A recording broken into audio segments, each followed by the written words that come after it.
Phone. Okay, can people hear me right now?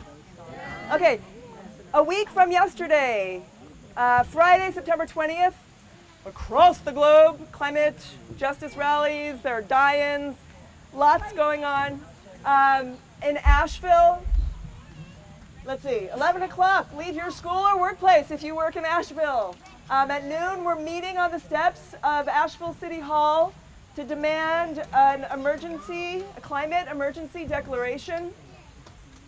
And then there will be speakers and a die-in and us to follow. We're going to be performing that evening around 7:30 at the Vance Memorial. Is that what it's called? People, Asheville people? 5:30. Right, we're performing at 7:30, but the speakers begin at 5:30. So 5:30 going off until the evening. So we'd love for you to be there. All right.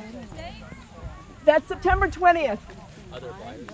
And then there are flyers over there in the menagerie woodworking. Okay. We're good, Lisa?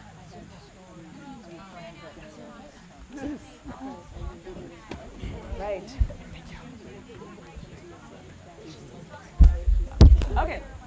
We can. These.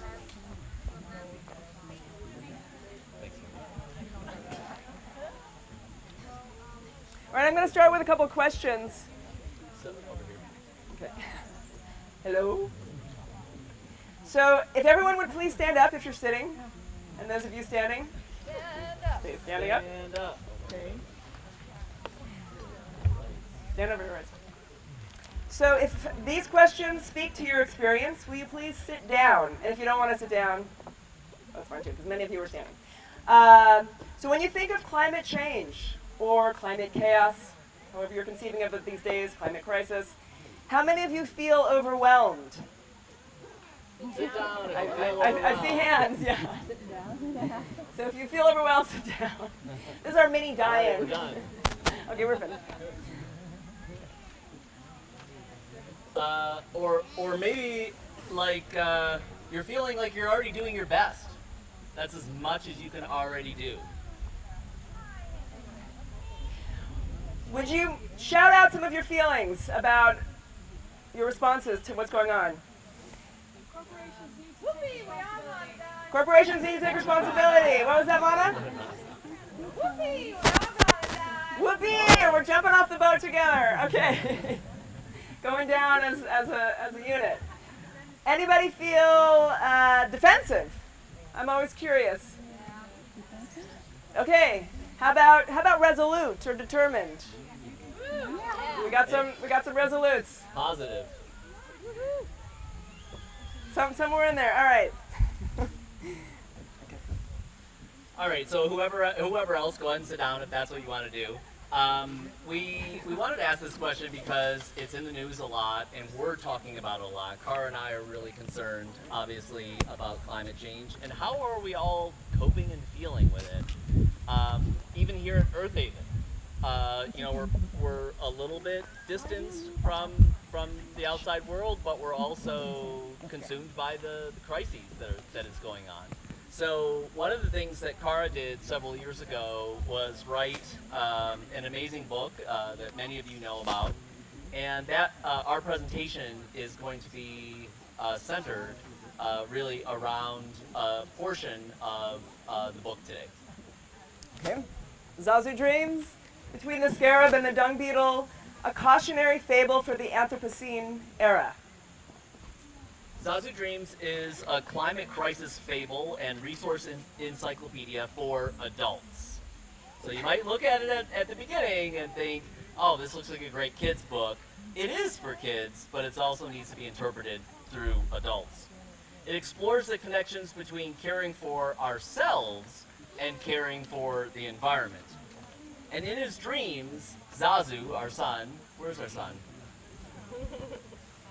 Zazu, looking good. Made a lot of tacos and feeling tired. Zazu, an Arab Jewish boy, travels the globe on a humpback whale. Humpback whale.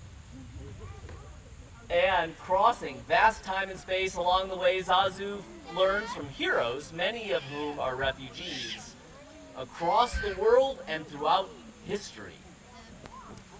The language of Zazu's family is Ladino, a hybrid of ancient Spanish, Hebrew, Arabic, Turkish, and Greek, depending on where the Mizrahi and Sephardi Jews had fled when they were exiled from Iberia and Europe during the various expulsions beginning in the 14th century.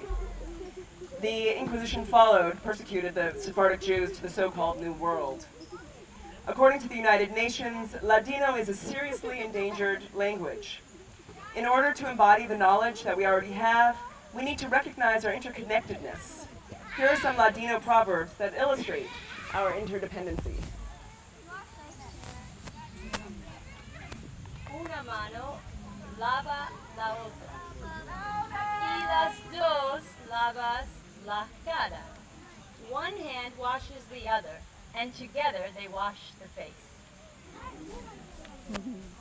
A donde comen dos, comen y tres. Where two people eat, three people can also eat. The characters in Zazu Dreams become aware of how environmental relationships are connected to humanitarian crises. In each country they visit, they witness historic examples of social permaculture among humans and within our natural world.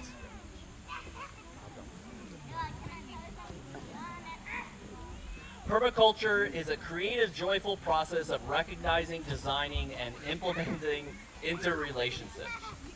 Social permaculture is applied ecology, creating new infrastructures for each and every social system. One of the themes of Zazu Dreams is how too many objects and people are considered disposable, and how what we think is waste can be lovingly reimagined and repurposed in our daily lives. When you think of Darwin's book, The Descent of Man, what pops into your head? Survival of the fittest. In fact, survival of the fittest is only mentioned twice. Love, on the other hand, is mentioned 95 times. So why would a conversation about climate justice be a love story? Let's find out. We are now entering into the story and the backstory of Zazu Dreams. So this is Ari, who in reality also is Zazu's best friend, who he wakes up every day and tells his dreams to about his story, about his travels to places where his family comes from.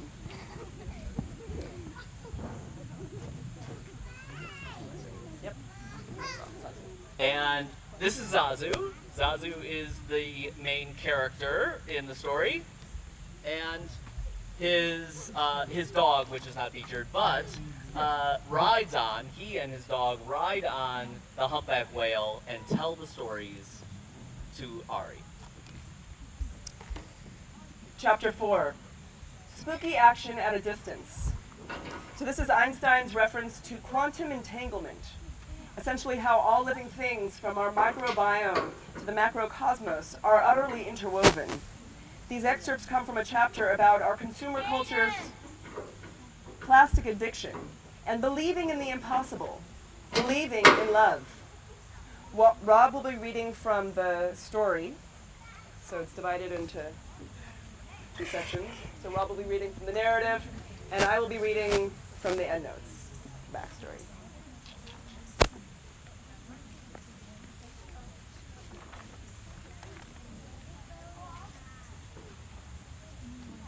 There's no problem too big to solve. All will be resolved if you open your mind's eye.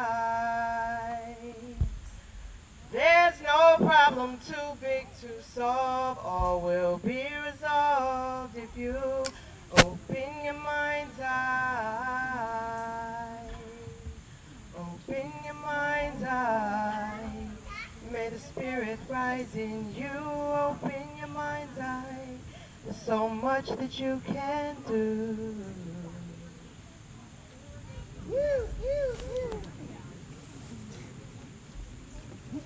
Ari, let me tell you about last night's dream. Miso, my dog, and I wiped salt crystals off our bodies and jumped onto the back of the humpback whale.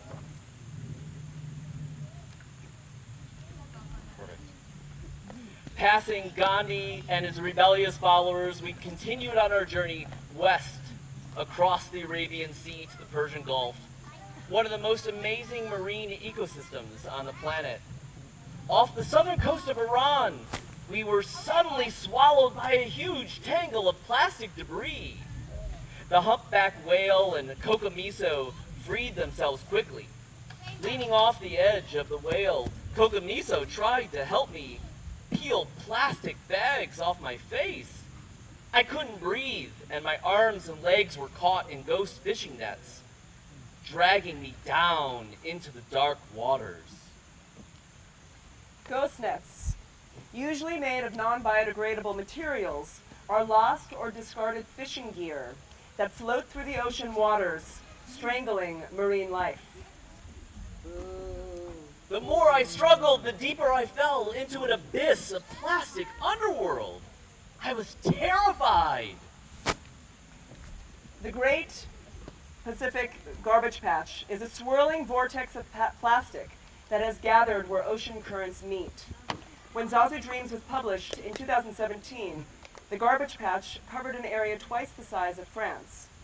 Recently, it was announced the garbage patch now covers an area more than 3 times the size of France. How did we get to this point? Clearly, we are addicted to plastic. The average U.S. consumer uses approximately 1,200 plastic bags per year.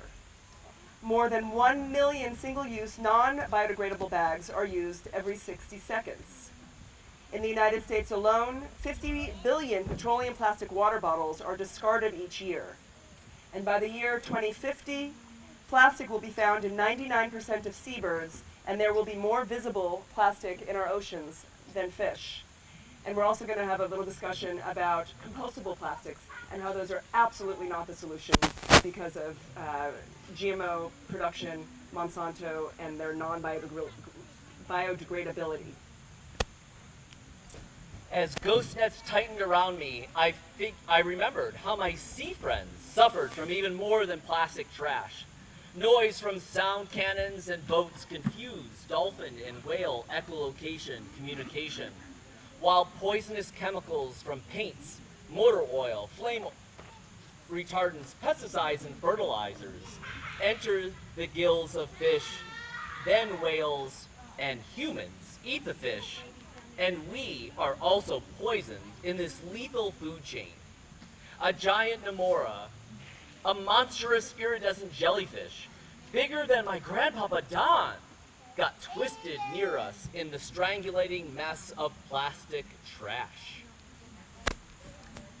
Jellyfish are considered the cockroaches of the ocean, not just surviving global warming, but thriving because warm waters increase jellyfish production. As coral reefs die, sea slugs, which are predators of jellyfish, lose their habitat and die, resulting in an overpopulation of these ocean cockroaches, symbols of global disaster.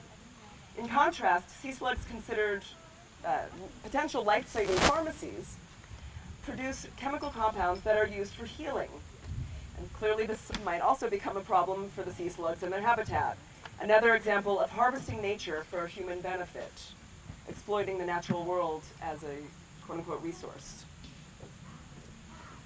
Finally, some small fish swam into the mouth of tangled garbage and began chewing away the plastic with their sharp, beak-like teeth.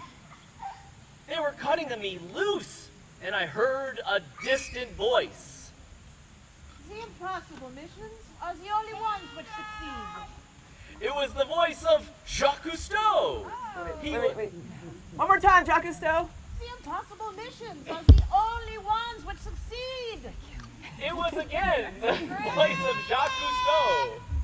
He was echoing my heroes Winnie and Nelson Mandela. It's always impossible until it's done. Yeah, like great payment. Cousteau's entire life focused on protecting the oceans, and Mandela's entire lives, Winnie and Nelson Mandela's entire lives, focused on defending human rights. Cousteau and the Mandelas, like the fish, came to my rescue, keeping me calm and determined. Finally, swimming as fast as I could, I made it up to the water's surface. Kokamiso and the humpback held on to me, and we all began to laugh. We were so relieved to be alive. We realized later that all this visible trash that almost made us drown is not even as dangerous as microplastic pollution.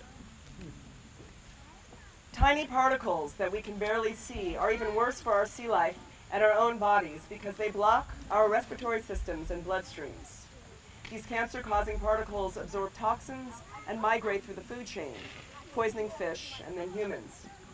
In 2015, the Story of Stuff project successfully banned plastic microbeads in California and won their lawsuit against Johnson & Johnson. Their success has dramatically affected global markets, including the EU, their process banning single-use plastics. This is an amazing empowerment model for all of us who hold ourselves and corporations simultaneously accountable. El mundo se manea, mas no cae. The world shakes, but does not crumble. Todo que tiene hambre, venga y comen. Let anyone who is hungry come and eat with us.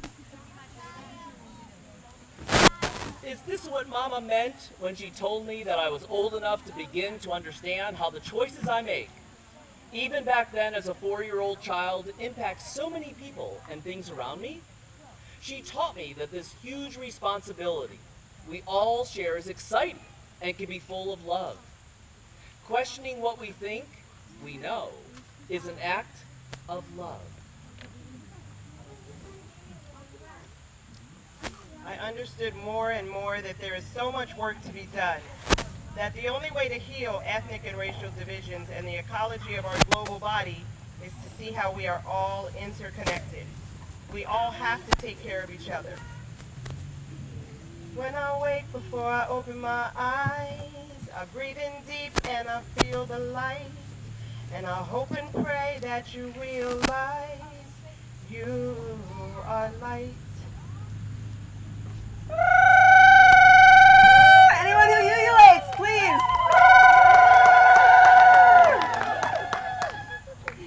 All right, so that's the excerpt, really excerpted excerpts, so you know. And as a response to our challenge of how to weave social justice and environmental ethics into our daily lives, Rob and I bought a used school bus. We share our dreams of living in a tiny home that we would make ourselves using only reclaimed materials and equipment. Rob, Zazu, and our service dog, Matt, and I took 30 days and a total of $5,000, including the bus, to transform the Community School Corporation bus into our new cozy love bus, saving it from its fate of being stripped, sold, and crushed. Our family brainstormed to change habits, and we discovered unexpected solutions. We felt like dung beetles that use others' waste to build their home and feed their family. And I just want to say here, I have seen so many dung beetles in Earth Haven. It is such a thrill. Or like sea slugs that eat debris off the ocean floor. Like the humpback whale character in Zazu Dreams remind us, when humans throw things away, they've got to understand that there is no away. Instead, we must learn from waste-consuming creatures that coexist with their environments. How we build our home using only repurposed materials parallels how we build our sense of belonging and can be a demonstration of our deepest sense of self and our deepest sense of community. This includes how we educate and raise Zazu through creative waste living, everyday choices that echo our deepest ecological and social justice values. Our social permaculture homeschool program weaves together human rights and ecological resiliency within a cross-cultural framework. Our home reflects this as a shared artistic practice. And we feel in our bodies and our relationship that we build our capacity for love as we build our home. On a daily basis, we rest